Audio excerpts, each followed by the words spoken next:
Hey guys, what's going on? So in today's lesson, I'm going to tell you the secret to being able to understand and even speak more like a native. But before we get into today's lesson, I want to let you know that if you're new here, every single week we guide you beyond the classroom so that you can understand fast-speaking natives, communicate confidently with anyone, and connect to the world. So if you want to be able to do that and more, it's really simple. You just have to hit that subscribe button and the bell down below so you don't miss any of our new lessons. So today we're talking all about connected speech. So what is connected speech? Maybe you have heard this term before, but if you haven't, it's going to really revolutionize your English. So connected speech is how we natives cut and connect our words together, and really it's what gives English its musicality. It's what gives it its flow and rhythm. And normally non-natives don't do this. So what non-natives, what English learners typically do, is they see a sentence and they think of it as every single individual word in that sentence. Now when you speak like this, it can sound really robotic. It sounds really unnatural. Now, what do natives do? We actually look at it more as units of words. So like which of these words actually come together. And it makes a lot of sense once you start to focus on it, but when you're new to it, it can seem really confusing. But in fact, this is so important because a lot of learners actually say that we natives just speak so fast. A large problem of it is not just that we speak fast, but it's that this is happening, this connected speech is happening, and your regular traditional classes haven't really prepared you for it. So when you encounter it, it just seems like a jumble of words, a jumble of sounds, and you really can't understand what natives are saying. Now, connected speech exists in every single accent of English, but today I'm just going to focus on connected speech in American English. Now, I'm guessing you're probably wondering, why exactly does this happen? Why do natives do this? And how can I know if different units of words are going to connect to each other or if they're going to be separated? Now, this comes down to a principle called content and function words. Now, we emphasize content words while we de-emphasize the function words. So what exactly are content and function words, in case you haven't heard about this before? So content words really bring the meaning of the sentence. They are the verbs, the nouns, the adjectives. And really, just by looking at the content words, usually we can understand most of what the person is trying to communicate. And then the function words are kind of what links everything together. So this is things like the articles, the prepositions, and the other kind of smaller words that help to kind of give a little bit of extra meaning to the phrase. So I'm not going to go too much into this concept of content and function words here because we actually did a lesson on our Learning with TV channel that I highly recommend that you check out if you haven't yet, because it's a really fun way to learn about this concept with some of your favorite TV series. But just to give you a quick example, so let's look at the sentence, I am going to go to the store.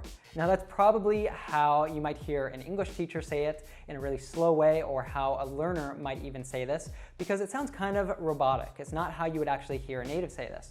Now, how would a native say this? A native would say, I'm going to go to the store. Now, that probably to you sounded like just a really big jumble of sounds, right? It's just not very clear what exactly I was saying if I hadn't said it slowly before. Now, it probably wasn't so hard for you to hear those content words, like the verb go or the noun store. But all those function words in the middle, probably if I hadn't said it slow before, would be completely lost to you. So let's take a look at how this kind of breaks down. So we have, for example, the helper verb am, and that reduces and connects to the I. Now this is actually a contraction, which we see all the time. So we say I'm instead of I am. And we also have going to.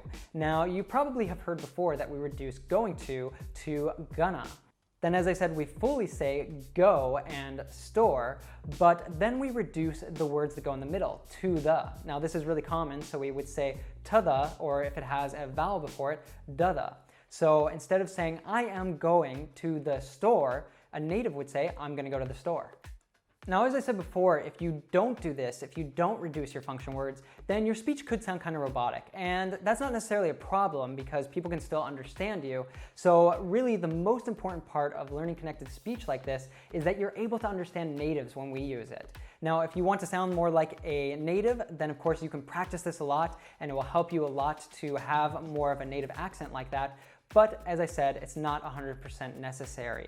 Now, something else that we'll see where this is really common is with phrasal verbs. So usually we have, in a phrasal verb, we have of course a verb and one or two particles. Now the verb gets emphasized, that's a content word, but the particles are function words, so we reduce them. So for example, if I say come over, I'd actually connect that M to the next word, so I'd say come over. Or how about run out of? Now, a native wouldn't say run out of, a native would say run out of or run outta. And we could also look at another one, catch up. Now, that CH at the end, again, will connect to the particle up, so it becomes catch up, catch up.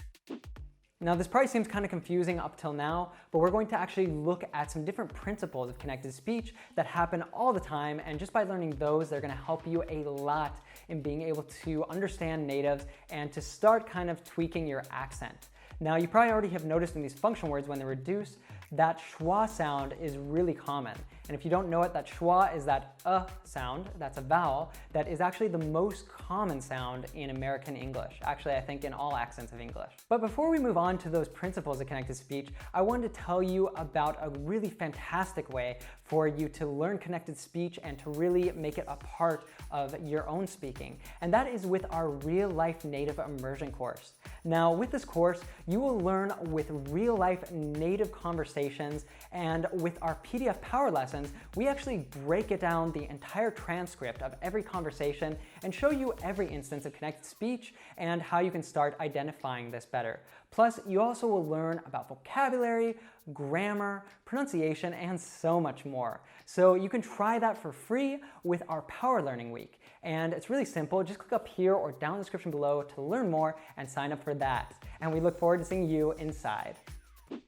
All right, so now let's look at some of those principles of connected speech that are going to help you a ton in being able to understand natives when you watch TV series or you listen to the radio or music or anything else like that. So the first one, maybe you've encountered before, so I'm not going to go into it in too much depth because we talk about it all the time over on our Learning English with TV series channel, so definitely go check that out if you haven't yet. But this happens in American English when we have a T between two vowel sounds. So we actually saw an example of this before. When I said run out of, did you actually hear how I said that part out of? Now, I didn't say out of, I said Outta. Now, this is how most Americans will pronounce this. That T sound in the middle actually warps to kind of a D sound. Now, this is very similar to the R sound in Latin languages like Spanish and Portuguese. So it's just a very quick flick of the tongue at the top of the mouth. So I didn't say Outta, I said Outta, Outta. And you can hear this in other words like butter, or cat and dog would become cat and dog. So this happens even between words. So the next thing we're going to look at that happens all the time in native speech is what happens to pronouns.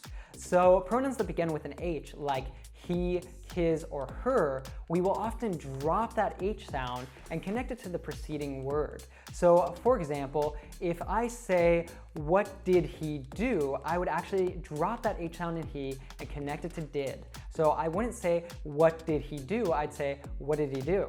Now, you could completely miss the he there probably if you're not accustomed to this, and you wouldn't even be sure of like, who are we talking about? Let's look at a couple more examples. So we could say, for example, he doesn't know her. So did you see I dropped the H sound and I connected that W from know to her. So he doesn't know her, know her.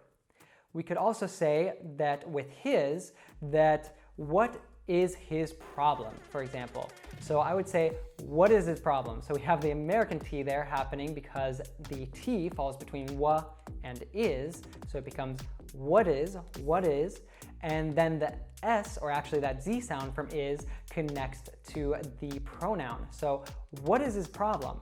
What is his problem? And this also happens with the pronoun them. We will drop that TH sound and we're just left with So instead of saying, I will call them, I would say, I'll call them. I'll call them. Or similar to the example we looked at before, instead of saying, I don't know them, I would say, I don't know them. I don't know them. So moving on, another thing that we Americans often reduce is when we have an N followed by a T. So what happens in these cases is that we'll actually drop the T sound many times. So this can happen, for example, in the middle of words. So let's take the word internet and international. What do you think happens here? So instead of saying internet or international, I would say internet, international.